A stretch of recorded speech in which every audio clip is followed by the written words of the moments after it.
Inirekomenda ng Metropolitan Manila Development Authority o MMDA ang mas mahigpit na seguridad sa Parañaque Integrated Terminal Exchange o PTEX. Inaasahan kasi ang exodus ng mga behero na magdiriwang po ng Pasko sa labas ng Metro Manila. Si Patrick De Jesus sa report. Rise and shine, Patrick.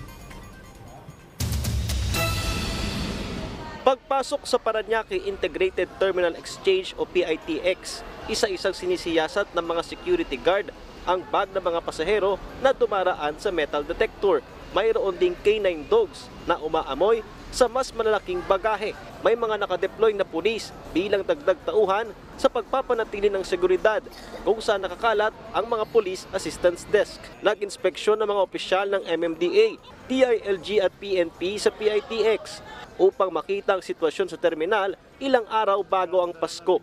Inirekomenda ni MMDA General Manager Procopio Lipana na masigpitan pa ng PITX ang ipinatutupad na seguridad sa terminal para matiyak ang kaligtasan ng mga pasahero. We will remind the management, considering na mayroong threat ngayon ng terrorism, siguro dapat konti lang taasan ng konti yung antas ng kanilang seguridad, especially doon sa mga pasahero na sumasakay.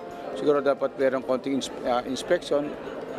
At yun lang, nakita natin na medyo dapat dagdagan nila yung konting consciousness pagdating sa security. Although wala naman sa ngayon, wala naman tayong natatanggap na impormasyon regarding sa threat, pero just the same at hindi natin pwedeng alis yung possibility. In terms of security, yung full coordination naman po with our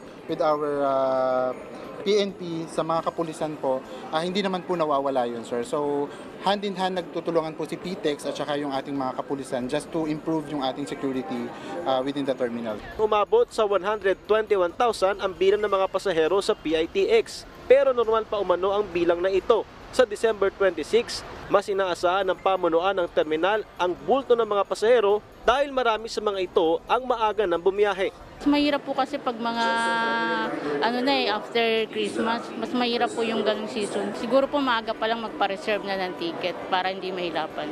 Basically, 21 to 24 po yung nag-spread out ng travel, and of course, by 26, ina-expect natin na marami ng pasaherong babalik para sa kanilang mga trabaho. At the same time, mamamasyal po yung mga yan. Ang mga air-conditioned bus na may patungong Bicol, fully booked na hanggang sa December 24. Pero maaari pa rin namang makabili ng ticket sa mga ordinary bus. Payo pa rin sa mga pasahero na maiging mag-book ng ticket online para hindi maubusan. Sa araw naman ng mismong biyahe ay maagang magpunta dito sa terminal. Patrick De Jesus para sa Morning Show ng Bayan, Rise and Shine, Pilipinas.